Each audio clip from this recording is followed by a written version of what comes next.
Bonsoir très chers téléspectateurs, je suis heureuse de vous savoir encore une fois de plus nombreux devant vos postes téléviseurs pour suivre cette émission. Vous avez la parole, une émission pour vous, pour la population congolaise, pour la République et pour notre pays. C'est une émission qui nous aide à en savoir un peu plus par rapport à tout ce qui se passe dans notre pays, par rapport à tout ce que nous devons savoir et surtout encore beaucoup plus changer notre mentalité pour le développement de notre pays. Aujourd'hui, nous recevons pour vous M. Gabriel Ngandou Kabengele qui est, on l'a déjà eu à le recevoir. Ici dans cette émission, vous avez la parole. Avec lui, nous avons parlé du contre-pouvoir, une émission que nombreux de téléspectateurs ont aimé, ainsi que les téléspectateurs qui nous suivent de la diaspora. En tout cas, aujourd'hui, il revient avec nous. On va continuer toujours de parler de ces sujets qui est très important, qui est vraiment très intéressant pour notre pays, pour notre population. Aujourd'hui, nous allons parler de ça. Également, nous allons parler de pourquoi les ONG et les ASBL se transforment toujours en partis politiques en RDC. Avant tout, je vous prie de suivre encore une fois de plus sa biographie pour le connaître encore un peu plus et nous nous retrouvons sans doute après pour entrer dans le développement de notre émission. Vous avez la parole.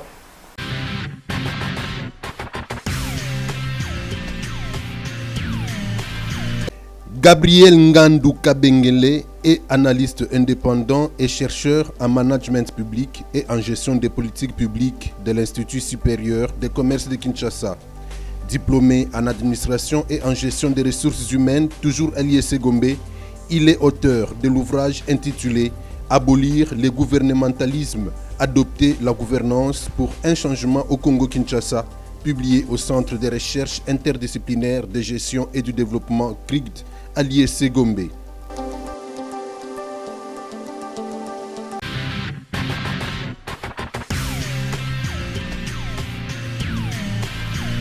De retour sur ces plateaux, j'ose croire que vous vous êtes déjà mis au parfum de cette émission. Vous avez la parole. Je reçois pour vous M. Gabriel Ngandou, à qui j'ai dit bonsoir. Bonsoir madame. Vous allez bien? Oui, très bien. Voilà, nous allons continuer avec vous, avec ces sujets que beaucoup ont appréciés. Il y a eu des réactions par rapport à cela. Aujourd'hui, nous continuons encore avec ce thème qui est le contre-pouvoir. Si vous pouvez encore donner juste une petite récapitulation de ce que nous avons eu à parler la fois dernière pour que les personnes qui ne nous ont pas suivis puissent entrer dans le parfum de ces sujets qui est vraiment très important. Merci beaucoup madame. Je vous remercie encore une fois de plus. Je remercie aussi les téléspectateurs qui nous ont suivis la fois passée et qui nous suivent aussi maintenant. Je suis reconnaissant à ceux qui se sont manifestés pour réagir à l'émission. Je rappelle qu'on est en train de parler autour du rôle du contre-pouvoir dans une gestion démocratique de l'État. Voilà. Un sujet que nous avons essayé d'introduire dans l'émission passée et en définissant bien sûr les grands termes de ces sujets qui sont la gestion démocratique, que je peux aussi d'ailleurs définir ici avec une référence. Oui, une gestion une bonne chose, oui. Démocratique de l'État, c'est une gestion où l'État est en train de gouverner dans une gouvernance par contrat où en tant qu'acteur, il n'agit pas seul, il agit avec d'autres acteurs issus des différents groupes sociaux et de mouvements associatifs qui constituent avec lui un contre-pouvoir, c'est-à-dire qui agissent en juxtaposition et non en opposition avec lui. Pour le même objectif. Pour le même objectif. À l'exemple de ONG, de tous les ASBEL, qui doivent aussi avoir des objectifs d'ordre public pour aider à ce que les problèmes publics à résoudre soient bien cernés par l'État. En dehors de cela, il y a aussi cette manière de gouverner et de s'associer avec les ONG pour résoudre les problèmes publics en supposant que ces ONG se situent dans les arènes locaux. C'est-à-dire, ils sont très proches de la population, ils savent très bien ce que les problèmes de la population. Ça, c'est le premier terme en termes de gestion démocratique de l'État. L'autre côté, je vais parler du contre-pouvoir. Justement, ce sont ces organisations. J'ai déjà défini tous les deux termes à la fois. Ce sont ces organisations qui se placent de l'autre côté dans un processus de mise en œuvre d'une politique publique, c'est ça. Exactement, voilà. On a eu à parler aussi de mécanismes utilisés pour introduire le changement de mentalité dans l'environnement sociopolitique. La fois passée, on se disait que parce qu'il s'agit d'un système, quand on parle de l'État, dans notre pays, on fait face à un problème de corruption. C'était l'exemple que nous avons choisi l'autre fois. Oui. Alors pour savoir comment est-ce qu'on peut procéder dans une gestion démocratique à résoudre un problème public. On a dit que pendant que l'État était en train d'attaquer les corrompus et les corrupteurs, nous devrions nous intéresser à investir dans l'homme, c'est-à-dire cibler l'homme dans lequel il faut investir et mener des actions pour arriver à sa transformation morale. Voilà. Et la cible, les antivaleurs. Oui. Et la cible pour cela, nous avions choisi les élèves qui sont encore à l'école secondaire pour pouvoir donner une perspective d'avenir pour avoir un Congo nouveau. Donc, c'est un peu en synthèse ce que nous avons vu l'autre fois. Voilà. Aujourd'hui, les téléspectateurs, également les internautes, toutes les personnes qui nous suivent partout dans le monde, aimeraient encore avoir plus de la matière, puisque nous parlons toujours des contre-pouvoirs. Aujourd'hui, nous allons toucher quel aspect? Aujourd'hui, je pense que nous allons voir toujours le même sujet, mais nous allons voir pourquoi les ONG, ou bien beaucoup d'ASBEL en RDC, se transforment-elles bien sûr en partis politiques. En tout cas, ça, on aimerait bien les savoir. Oui, mais ça, tout le monde sait, tout le monde voit comment les ONG, les ASBEL se transforment en partis politiques. Donc c'est la question très importante. Et si je peux déjà commencer à y répondre? Bien sûr, bien sûr. On est tout oui. On veut en savoir un peu plus par rapport à cela. En se posant cette question seule. Parce que c'est une triste réalité. Oui. Aujourd'hui, il y a beaucoup plus de ONG, mais leur travail ne sont pas palpables. Ils font plus le travail de la politique que le rôle du contre-pouvoir, comme vous le dites. La question étant inquiétante, moi-même, j'ai me posé cette question. Pourquoi beaucoup d'ONG se transforment telles en parti politique? J'ai été invité dans beaucoup de mouvements associatifs comme ça. Quand j'arrive, je pose des questions stratégiques, de savoir par exemple quels sont les objectifs, quelle est la finalité. On vous dit toujours que nous sommes là pour nous implanter, faire des cotisations. Quand nous serons nombreux, on sera maintenant un parti politique, on va soutenir telle personne. Et beaucoup d'ONG aussi souvent, quand vous suivez, c'est une ONG créée par une personnalité politique. C'est pourquoi ils s'investissent souvent dans les actions sociales. Et moi, je me demande, même s'ils s'investissent dans des actions sociales, du fait déjà que c'est créé par une autorité politique, est-ce que ces actions sociales seront efficaces? Parce que quand on pose de l'action sociale, l'accent est mis sur la personne de l'autorité morale et non sur la société ou la vision de l'ONG. Alors, cela étant, on a constaté, j'ai été invité à plus de 5 réunions d'ONG. J'ai tiré une conclusion seulement que beaucoup d'ONG déjà par leur création, ne sont pas créées avec des objectifs nobles. Les gens créent des ONG peut-être par soif d'avoir un pouvoir, d'être appelé président, cordon d'une ONG. D'autres, c'est parce qu'il n'y a pas du boulot au Congo, ben, on s'est créé du boulot. On crée une ONG en tentant la chance de canaliser certains projets pour avoir de l'argent. Mais, et puis, tout ça, ça se résume dans le fait que les ONG, les gens qui créent des ONG et les ONG et les participants ne savent pas leur rôle dans la démocratie. S'ils savaient leur rôle et leur importance dans une démocratie, eh ben, ils n'auraient pas cet objectif de muter plus tard en parti politique. Donc ils ne comprennent pas ce que c'est un ONG. Voilà, ils ne connaissent pas où se situe une ONG dans une gestion démocratique et où se situeraient les partis politiques. Et s'il faut donner la différence entre ONG et parti politique, je situe cette différence dans la finalité. Le parti politique, c'est une organisation créée pour conquérir le pouvoir et l'exercer.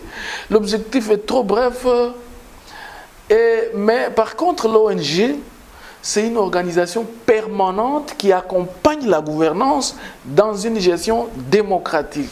J'avais donné l'exemple l'autre fois de lutte contre la corruption avec la juxtaposition des actions de l'État et celle du contre-pouvoir. Aujourd'hui, je vais ajouter un exemple. Par exemple, on a quand même certaines ONG au Congo aussi qui sont conscientes, qui sont bien créées. Je cite par exemple l'ONG ACAJ de M. Georges Kapiamba, que je vois agissante sur la scène politique, sur la scène publique. L'ONG, je pense, Azado, l'autre là, j'oublie son nom, ils interviennent dans des questions publiques d'une manière omniprésente. Je donne un exemple. L'État peut donner un rapport, par exemple, sur le nombre de crimes recensés dans un village de l'Est pendant une période donnée, pendant l'état de siège. L'État dit, on a recensé pour le village X, pendant la période X, 30 crimes commis. Aussitôt les rapports sortent, l'ONG ACAJ aussi donne son rapport. Elle dit, nous on a recensé pour la même période, dans le même village, 50 crimes commis. L'État dit avoir recensé 30 crimes, ACAJ dit avoir recensé 50 crimes, la même période, le même village. Et souvent, des choses comme ça se sont déjà passées. Souvent, j'observe la réaction des politiciens congolais. Il y en a qui disent que voilà, l'État a trompé. Les ONG ont le droit de... Exactement. L'objectif de l'ONG ACAJ, c'est faciliter l'accès à la justice. D'accord. Voilà. Alors, maintenant, vous verrez les gens dire, vous voyez, l'État a menti, l'ONG ACAJ a contredit. Non, l'État n'a pas menti, l'ONG ACAJ n'a pas contredit. C'est juste la logique de juxtaposition. Ça veut dire que l'État, par ce moyen, n'a réussi que à cibler 30 crimes, mais l'ONG, ayant plus de possibilités, je viens de dire tout à l'heure que ces organisations paragouvernementales sont supposées être dans les arènes locaux, c'est-à-dire ils sont à côté de la population, ils sont très approximatifs de problèmes publics, alors ils peuvent plus comprendre les choses que l'État qui est déjà en sa face avec les obstacles tels que la juridicisation, les limites causées par les cadres institutionnels qui peuvent empêcher à ce que certains problèmes ne soient pas cernés par ces services. Par là, on comprend que les ONG ont un grand rôle à jouer. Oui, ils peuvent aider l'État. Ils peuvent aider l'État. Eux-mêmes ne le savent pas. Beaucoup d'ONG ne savent pas. Du fait qu'ils ne savent pas définir qu'est-ce que c'est un ONG. Je dirais que, est-ce qu'ils ne savent pas ce que c'est une ONG? Non, c'est parce que les gens créent des ONG pour se chercher de l'emploi, par exemple, justement, pour appuyer les hommes politiques. À quoi sert un ONG? Peut-être aujourd'hui on n'allait pas parler de transformation en parti politique. Voilà, ce qui est aussi un peu hilarant, c'est quoi? C'est quand on réunit les gens sans leur dire ce qu'on fait. Par exemple, vous voyez que l'exemple que j'ai donné de l'ONG ACAJ, c'est un exemple louable que beaucoup d'ONG peuvent imiter pour aider à ce que les problèmes publics soient bien cernés et bien résolus.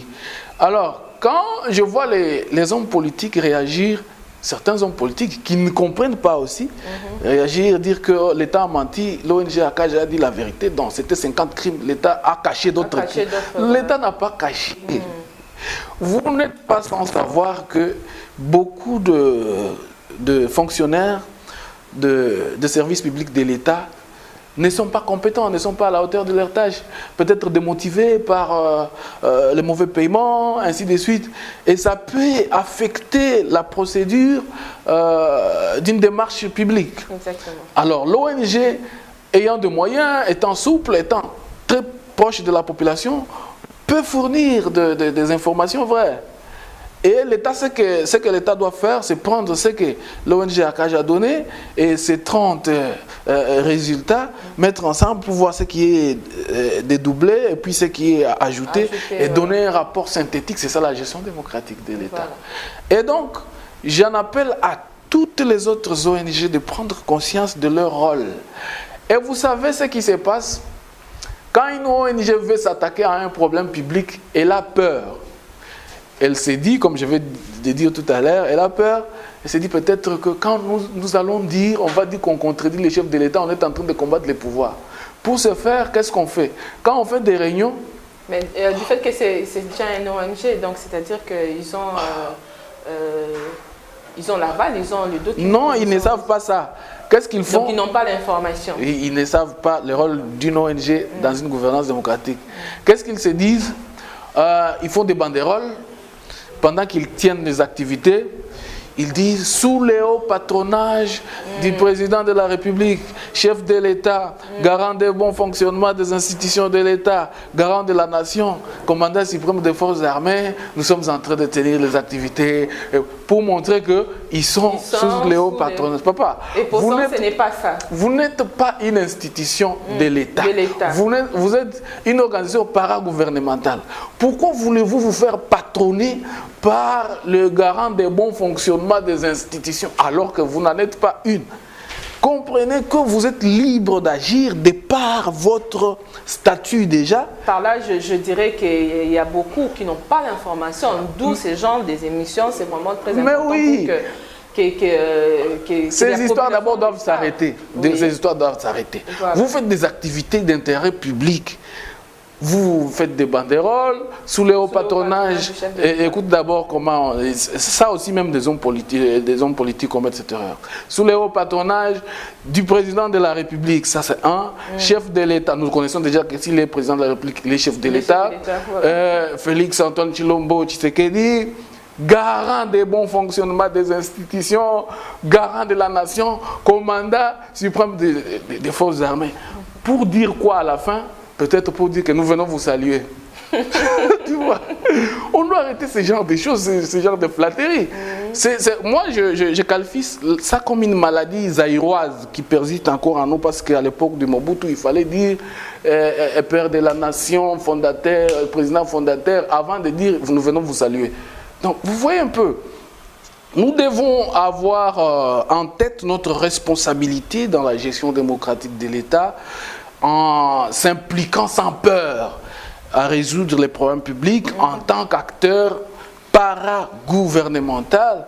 Et là, j'en appelle aux ONG de prendre leurs responsabilités, d'arrêter cette aventure, de commencer une ONG avec une finalité de la faire, de faire d'elle un parti politique. Finalement, on est en train de faire quoi? On est en train de mettre la poudre aux yeux des Congolais.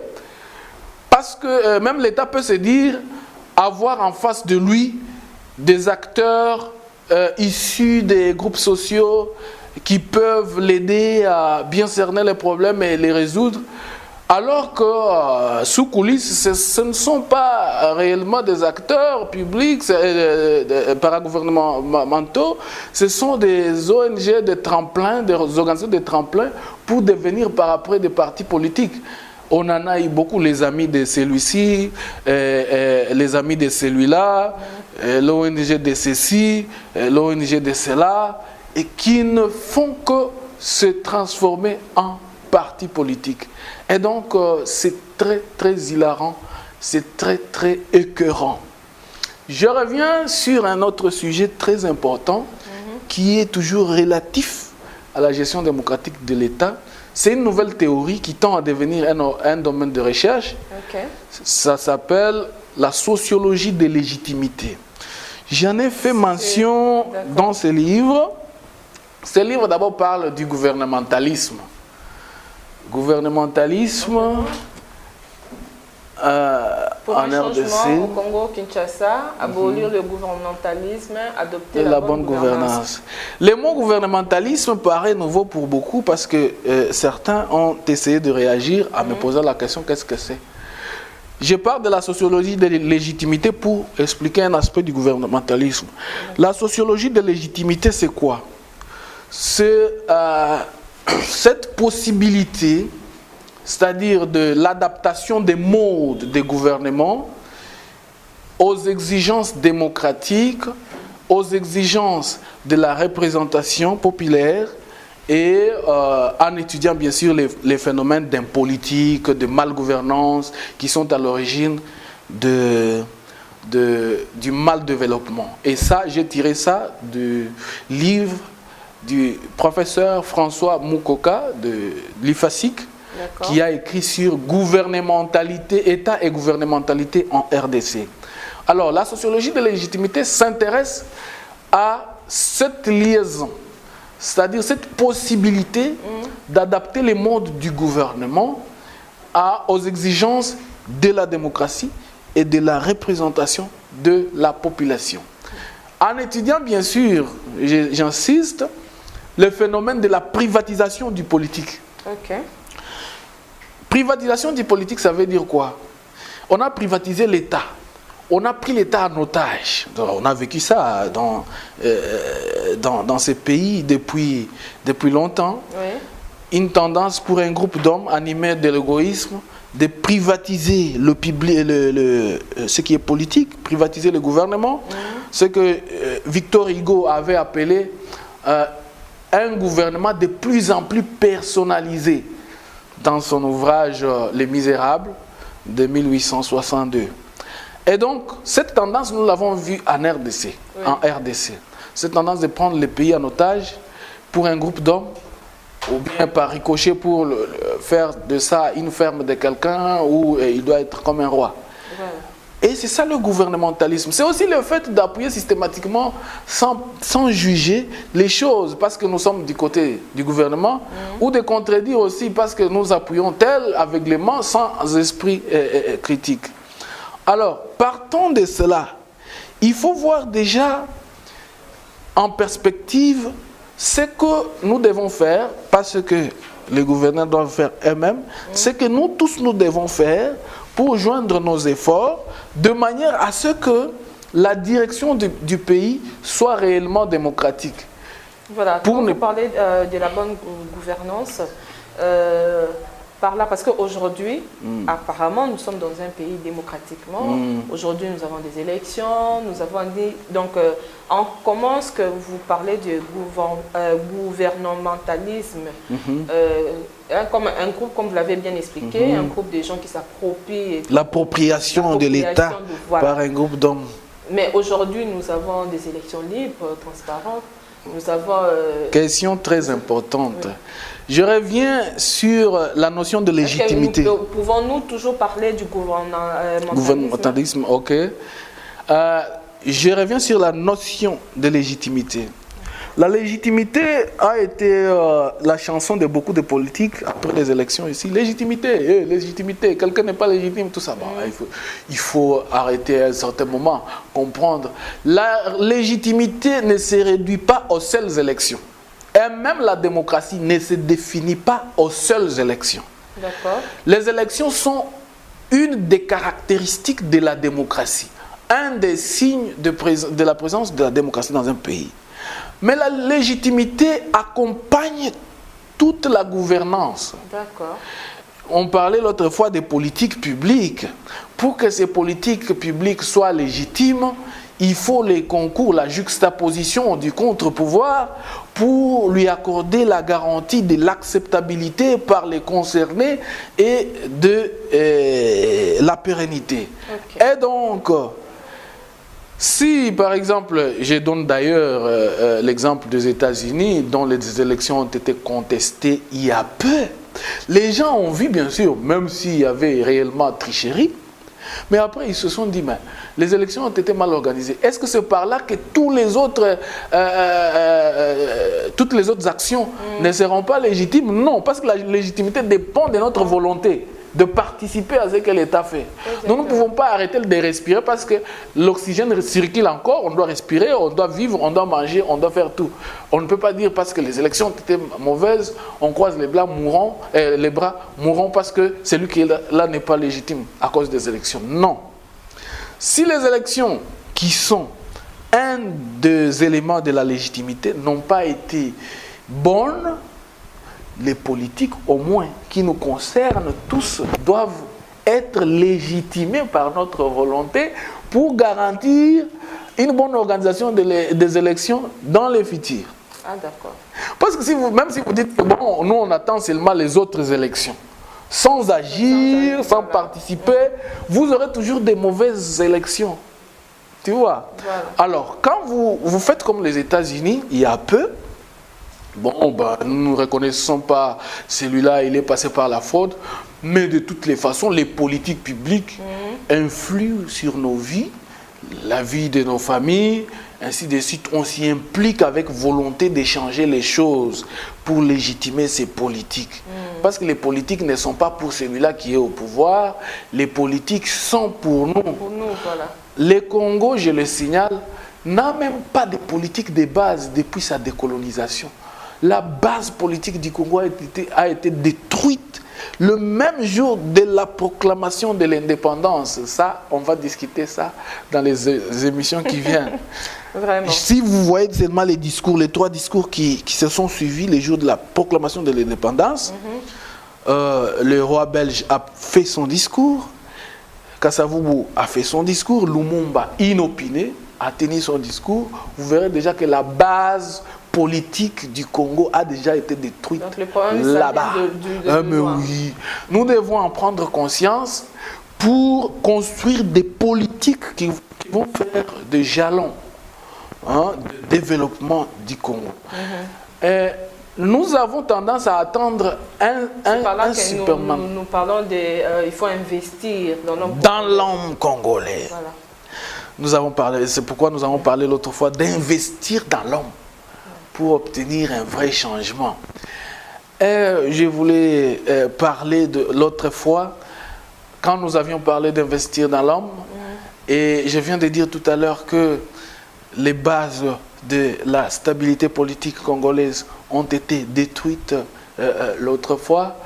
Nous devons prendre conscience de construire des politiques, des bases, parce que avoir la mentalité politique congolaise, nous tous, et ceux qui sont actifs en politique, et ceux qui sont en train de regarder comme spectateurs, nous attendons un Superman.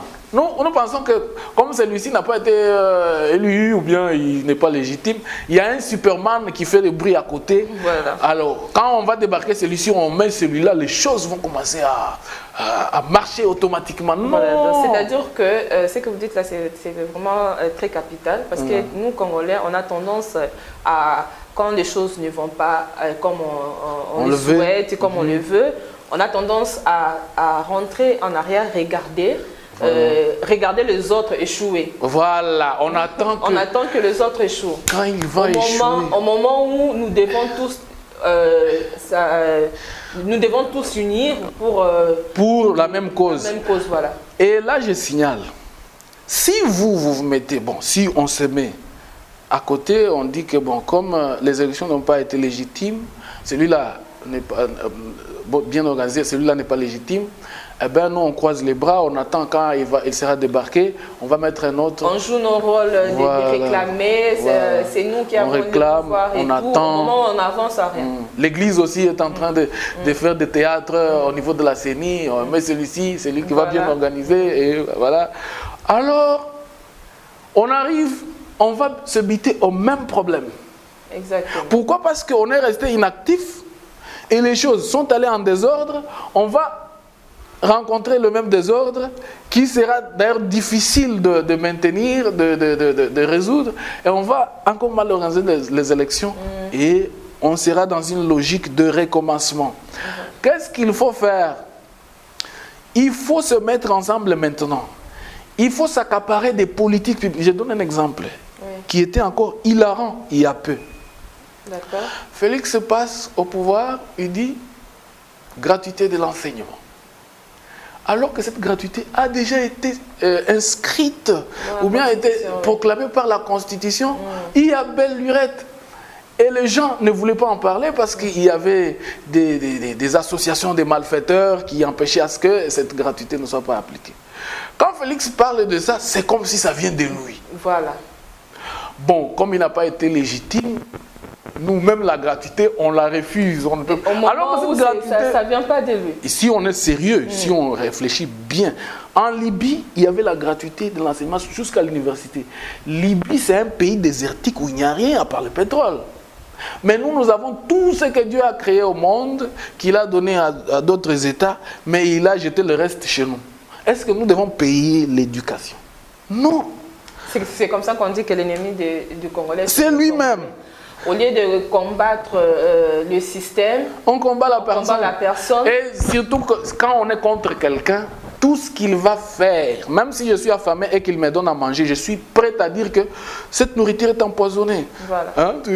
Kabila a importé les vaches ici pour mettre dans ses fermes. Quand on a vu les vaches, on dit les vaches viennent du Rwanda, il y a le poison. Comment est-ce qu'on peut empoisonner une vache et cette vache continue à marcher? C'est empoisonné. Donc, les Congolais, tellement, le discours politique n'est pas encore à la portée de la mentalité congolaise. Donc le discours politique est encore haut. Voilà. Ce que je constate. La gratuité de l'enseignement, quelque chose comme la gratuité de l'enseignement, l'éducation pour tous. Parce que ça vient de la bouche d'un Félix qu'on n'aime pas. Ce n'est pas parce que moi je suis pro-Félix, moi je suis un analyste indépendant. Ouais. On est prêt à dire que donc on prie pour que ça ne tienne pas, qu'on continue à payer les études des enfants. Au moment où dans un pays richissime la population congolaise comme les nôtres. Et on a tendance à croire qu'il faut qu'il échoue ça comme ça, notre Superman, qui peut-être passera l'autre fois.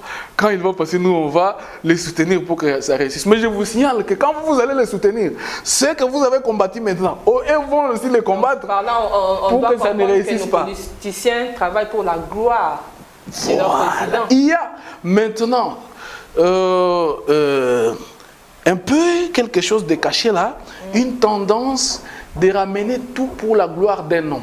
Et ceux qui sont du côté de Félix, quand Félix dit gratuité de l'enseignement, ils veulent faire croire aux gens que c'est l'initiative de Félix. Ce n'est pas l'initiative de Félix, c'est quelque chose de la Constitution.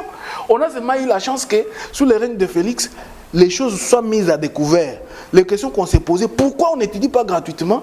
On commence à comprendre qu'il y avait des gens qui ne voulaient pas qu'on n'étudie pas gratuitement. Donc je dois comprendre qu'on arrive au développement de ces pays, à avoir des valeurs dans ces pays. Il faut commencer tout d'abord, bien qu'il faut investir dans l'homme congolais, mais surtout dans l'homme politique.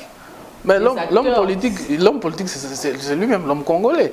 C'est-à-dire, il vient de nous. Avec des gens qui ont voilà. qui ont le pouvoir. En tout cas, moi je pense qu'il faut commencer par tout Congolais, les comètes mortels. Hein. Comme je l'ai dit l'autre fois, il faut investir dans les Congolais à venir. Les personnes qui sont censées nous diriger, les personnes qui sont censées prendre des décisions pour le développement de notre pays, pour que la population congolaise puisse bénéficier de quelque chose de bien fait de la gouvernance. Si cet homme politique-là, cet acteur politique-là, n'est pas instruit. Apparemment, par ignorance ou par manque de connaissances ou par manque de connaissances et tout. Donc, c'est dans l'homme politique qu'il faut travailler aussi. Est-ce qu'il faut débarquer parce qu'aujourd'hui, on peut travailler sur toute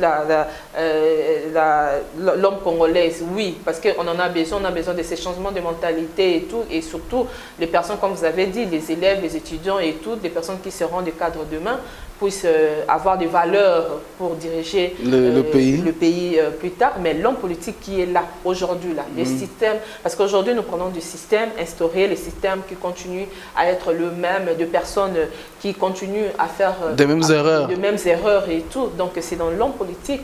Est-ce que, puisque nous parlons du ONG, des ASBL, il y a un mécanisme pour changer l'homme politique? Voilà. Non, non. Je pense que l'homme politique, c'est lui l'acteur principal. C'est l'État même. Il incarne l'État. Oui. Je signale que dans la composition étatique actuelle, il y a les gens de bonne volonté, il y a aussi les gens de mauvaise volonté qui veulent pérenniser ce qui a bloqué le pays.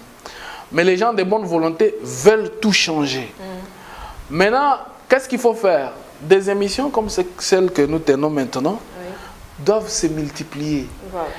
Et je signale que les Congolais, quand ils nous suivent maintenant, il y a beaucoup ont suivi, ils ont aimé, ils ont voulu adhérer, mais beaucoup aussi suivent, ils disent que ben, celui-là, qu'est-ce qu'il veut dire?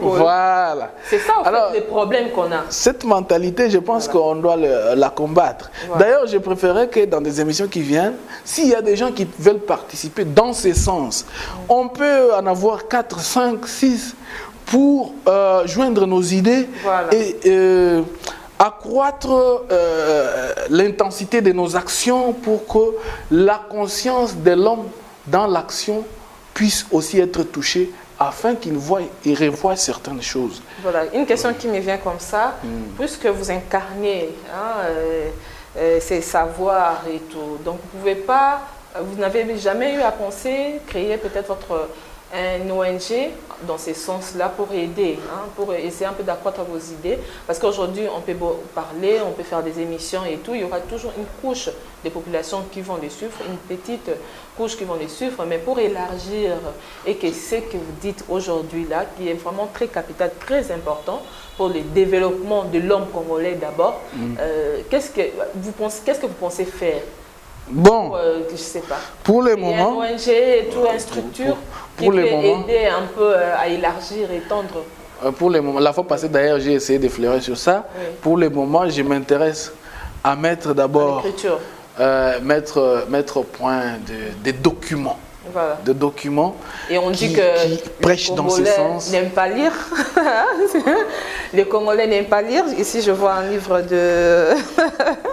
Déjà pour lire 103 pages, voilà, oui. 103 pages. Oui. Déjà pour lire une publication, une publication où le texte est un peu long, c'est déjà compliqué. Voilà. Tu verras une personne écrire « Ah, c'est trop long » et l'équipe moulaï et tout. Voilà. Mais vous croyez vraiment que la population congolaise va lire ces livres? Raison pour laquelle on en parle. C'est mis à la disposition?